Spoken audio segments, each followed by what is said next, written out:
Another video, just kind of some Golf Boy bullshit. clip. We'll talk a little bit about just kind of what these last couple months are gonna look like. It's the more and more I just been, I guess, looking back at this year. I've really noticed a shift in just obviously personal growth. Yeah, it's crazy. Like the year went so quick, and it's just crazy. Also, just like what I was able to accomplish, and also just like seeing some of my friends accomplish things that they've always wanted to. Like my sister's moving out next month, which is insane, because it's just like obviously me and my sister are like super close, so it's like, not having her in the house will be a little bit different, and obviously the dynamic between like my parents and like, just the family, it's gonna be different, because obviously like, kids moving out, mom's gonna be emotional and stuff. I don't know, we'll see what happens. Again, like I think like as a guy, for me, like, and I was telling this to Andre the other day, because like, as much as I want to move out, I think there's still some responsibility as a guy, especially, that I have to do around the house to help my parents, because like they're not young anymore, right? Like it's it's just simple thing as like when they come back from groceries, like get the groceries in the car, or like removing the snow, or like cutting the lawn. Like it's just like a bunch of shit that like and I'm not saying girls don't do it, like my sister does a lot in the house, but there's certain things that I do that she doesn't do, because obviously, as much as people don't like to say it nowadays, there's certain things guys can do and girls cannot do. Like, and there's certain things my dad will ask me to do, just because, again, like, why would he ask my sister? Like, she could, like, there's little things I do that like, and girls will never understand like what we have to do. But I mean, as much as I want to say like girls can do it too, like they can, but it's just like, it's not like an automatic thing. My sister will just go and shovel the snow at like 7 a.m. before my mom goes to work. Like she won't do that.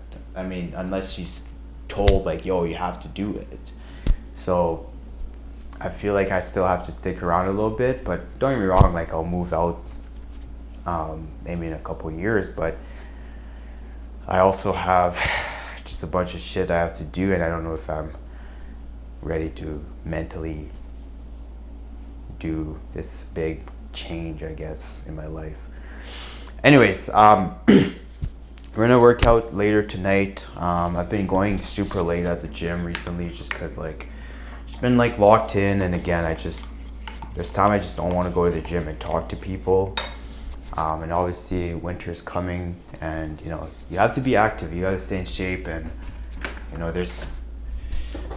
you'll realize like once you start getting older, your metabolism's gonna start slowing down, and when that metabolism starts slowing down, like you're gonna be fat. Like that's just how it is. Especially if you don't have a metabolism like me, like you're just gonna be fat, and people like hate acknowledging that they're getting fat, but it's like, it's true. Like you gotta move, and it's easier for me to say like, yeah, like go to the gym or doing a physical activity or do some type of movement, because I literally go every day. But you can't just be doom scrolling on your goddamn phone every day and expect to just be healthy. Like that just doesn't work like that. Like you gotta either go do some hot yoga, Pilates, or go to the gym. And I think there's a misconception at the gym, like, oh, I gotta lift heavy. Don't get me wrong, like the best physique are the people that actually works hard and lifts heavy. Like I always hear girls say like, oh, if I lift heavy I'll look bulky. It's like, bro, first of all, you don't even know how to lift. So how are you able to tell me that if I lift heavy I'm gonna be bulky? It's actually the girls that actually lift the heaviest in the gym, and obviously there's reason for lifting heavy, in my opinion. Like a lot of girls that do lift heavy is because they're trying to grow. You gotta lift heavy to grow. but they actually have probably the best physique in the gym. And there's like, it's very rare to see a girl with a, like, in my opinion, a proper physique. Like, you can tell, like, the amount of work that you put in the gym reflects your physique. It's simple. And like, don't get me wrong, people judge me for lifting low weight. Like, Vannon will always like laugh when I do 10 pounds lateral raise, but it's like there's a certain amount of intensity that I bring to the table that makes, obviously I have big shoulders, and also I'm also genetically gifted, so I don't have to work as hard as all you guys. Like, it's just how it is. But also, people don't know how to train with intensity, right? Like, there's all these little factors that comes into like lifting, and to be healthy, you don't need to do that. You know, you can just go to the gym, go through your 4 to 5 exercises, go on the stairmaster, and that's good. Like, at least you're showing up and you're moving your body, right? And people, I feel like, are just lazy. They just want to stay home, stay cozy, cuddle and shit, doom scroll. Like, people doom scroll nowadays to the point where, like, your brain, there's studies now, like my sister was telling me this because she's a school psych, that the brain is actually changing now because, like, the kid's brain most likely, because of the amount of phone time they have. Which is, my sister was saying, like, that is super scary because they don't have, like, if the brain development is changing because of the phone, like, what does that affect long term? And I actually saw a post the other day where it's just like, just the phone time that you have, it actually changes the brain structure. And I was like, what the hell? And that's why you hear a lot of people nowadays saying, like, I don't use my phone in the morning and I don't use my phone before bed, which for me it's impossible because that's technically when I pose. But now I started like using my phone less in the morning because I just like feel like I don't need my phone really in the morning. But before bed, that's impossible for me because that's when I post for some of my businesses. So, and obviously I can find an alternative, but my phone time is pretty bad. Like, I'm not gonna lie, like, I'm on my phone like a lot, and yeah, it's bad. It's like I mean to be honest, like, what I do on my phone compared to the average user, it's most of it is just business, because obviously one of our businesses is like online, but yeah, it's bad. Like, it's like for sure like up there, like in terms of hours. Yeah, I'm very excited to close this chapter this year. I don't do this new year, new me bullshit. So, I mean, I have goals and stuff that I set before the year, and I will say this year I've pretty much accomplished all of my goals, which is nice. There's one that, like, we're getting close to it, but like, I don't know if we're gonna hit it. If we don't hit it this year, we're gonna hit it by January for sure. But it just, like, I really wanted to hit that goal because I just, you know, we work really hard to. This is like I'm talking about one of my businesses and just like the community we built, me and Tyler, and yeah, we're getting close. We're not far from our goal, but there was a time also when we were posting on Instagram where the algorithm was like pretty much dead, and I think people don't realize, like, you know, as much as, you know, we see the people saying like, oh, next year I'm going to start a business venture, I'm going to start something on the online space, just the mental capacity it takes to show up every day and post, it's tough. And one of my coworkers, he's doing it right now, and he's doing a good job. I will say he's doing a good job. He's been posting pretty much every day, but he finally realized what it is to be like a content creator. It's a lot. It's like a mental battle. Like, it's I don't know. And I've explained this before with the whole fitness shit that I used to do. Like, there were times I'd go on the camera and I'd say like, I need a mental break because there's just too much. And obviously, again, like, I don't do it. I just do YouTube just because I enjoy just talking to the camera. But it's a lot, especially if you don't have a team. It's just you. It's tough. It's tough to do. And you know, at the end of the day, I guess the question you always ask is like, what's the end goal? You know, you can put yourself online, but you do realize like you're putting yourself online, and whatever you're doing is like, is it real? Are you actually bringing value to your community? What's the end goal? Are you just doing this to make money? Because money doesn't just come like that. It takes time to make money on social media. Like if you look at Ashton Hall, like I mean, I'm sure he was making a couple dollars, but he was saying like, I've been doing this for like 5 years, and he just blew up like this year, and now he has, you know, generational wealth on the table to do.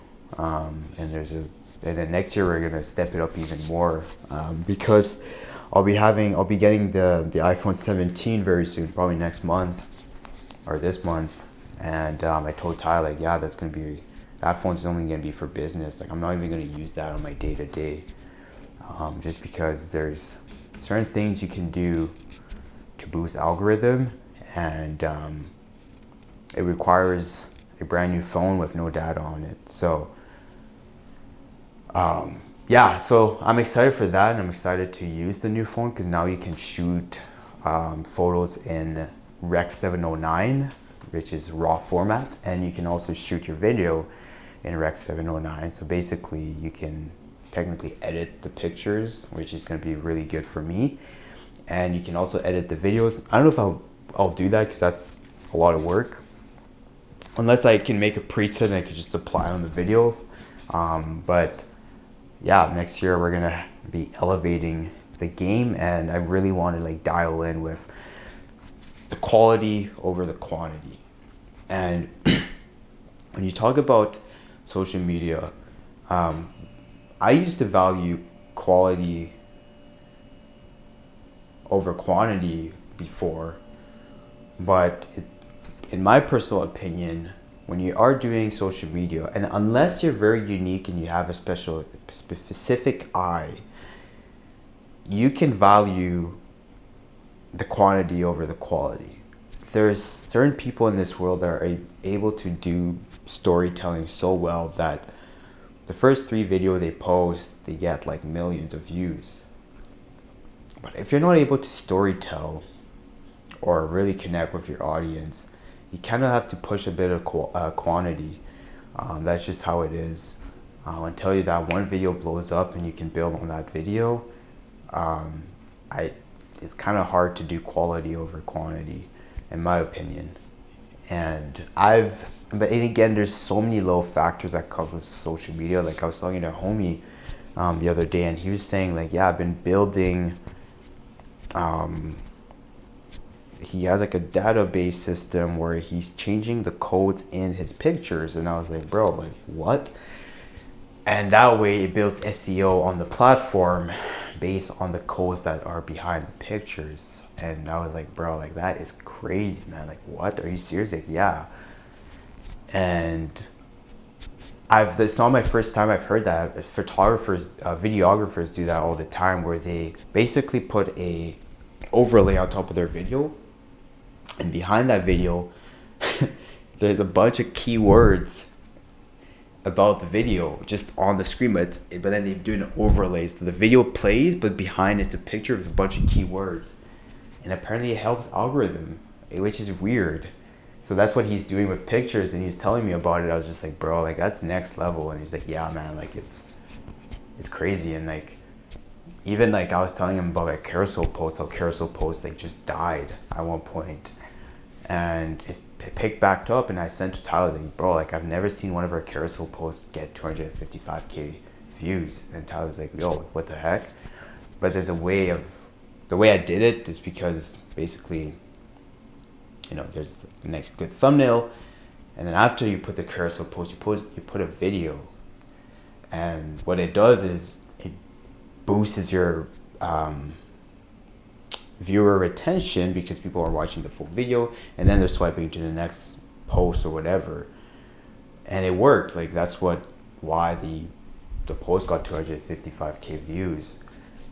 But there's all these little things, and I'm not gonna obviously tell you guys everything because like It took me years to kind of figure out how to, I guess, figure out algorithm. And sometimes it's like you don't have to overthink it. Sometimes it's just a matter of just posting. But there's a lot of things that people don't realize that goes behind algorithm, because again, if it was easy, everybody would be doing it. And it's not easy. I can tell you it's not easy. And I talk to a lot of entrepreneurs where that's their main struggle. It's just building a community and marketing. Marketing is the toughest thing. So, I guess, again, and don't get me wrong, like I know a lot of people that,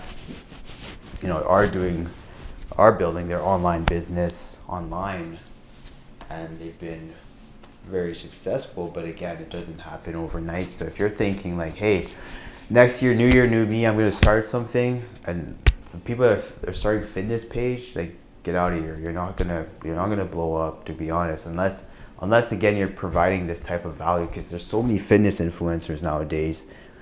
You don't need a big following though to be successful, because I look at a guy like Derek, and he only has like 1,100 followers, but he's able to work with like maybe 10 to 20 client, but they see value in what he does. So again, you don't need a big followers or big following to make money on social media. At the end of the day, we all have a phone. It's just how you use the phone. Are you using the phone just to compare your life to others, to post just to get attention? You're bored. You're just on social media just because you literally have no life. Like I think that was one of the biggest shift for me. Like I used to care a little bit of like my image. I used to be like that, and then until I stopped posting. Don't get me wrong, I had a lot of fun in the fitness journey, and I could say like I'm probably one of the. I mean, when I go to the gym and I look around, like no one has a sponsorship like me. I have 2 sponsorship. Which one I've had for 5 years, but I'm not an ambassador either. Whereas a lot of people will be like, yeah, I have a sponsorship, and you're an ambassador. It's different. It's different when you can go to your sponsor and say, hey, I need this, this, and this, compared to, hey, I need to do this for them. You know what I mean? There's a big difference. But yeah. I think my time in the fitness space, I'm done, and obviously I still give back to the community. I still give out supplements and stuff, but my whole dream of like becoming a bodybuilder, that will never happen. I can't see myself putting my body through that stress, and also the people around you get affected, because bodybuilding is such a mental sport, and if you approach it in a certain way, you lose friends and family. So, and you see that a lot with people that are bodybuilding. It's all me, myself, and I, and they don't consider the people around them, especially the things that we do for them and stuff, and then you lose friendship or family members because of it, and I just don't want to do that, to be honest. I told Derek though I would prep just for the shits and gigs, but again, if I did it, is because there's a reason why I'm doing it. It's either I'm going to be a personal coach and I want to learn dieting. I'm not just going to do a show just because I want to do a show. There's got to be a reason why you're doing something, right? And 2 more months left. Work is gonna pick up like a bitch. Gonna have to go to a lot of events, network, and I've already started the last couple of weeks. And actually, I went to Stonewall in Tulum 2 days ago, and came back. I was freaking fried. I was so drained. But yeah, events are picking up for sure, and I was telling my coworker, like, it's just the final push, and gotta do whatever it takes, for me, the networking is like, it sucks sometimes, but also growing is being uncomfortable, so I have to do it. And actually, I did a presentation in front of a group like 3 weeks ago, and I was a little bit nervous about it because I never really did like a panel discussion or a presentation like that. But again, it went good. It was good. I shared a lot of value. I had a lot of people coming up to me to get my business card, and you got to do things that makes you a little bit uncomfortable to grow. Even facilitating the business planning program, I used to get so nervous to talk because like like Rosalie's in there and she's a professor, and obviously she's been in the ecosystem for a long time, and so I was always like, man, if I say something she might judge me, and now I just pretty much talk the whole time. And I bring stuff to the table that she even like, oh shit, yeah, I didn't think about that, thank you for that input. But it's also with experience, right? So you gotta be a little bit uncomfortable to grow. That's gonna be the message of the day. But we're gonna close down this video here. I gotta eat, and then I gotta do a little bit of cleaning here. My phone's dead. But yeah, stay grinding, stay positive, and let's finish off this year strong and just keep going.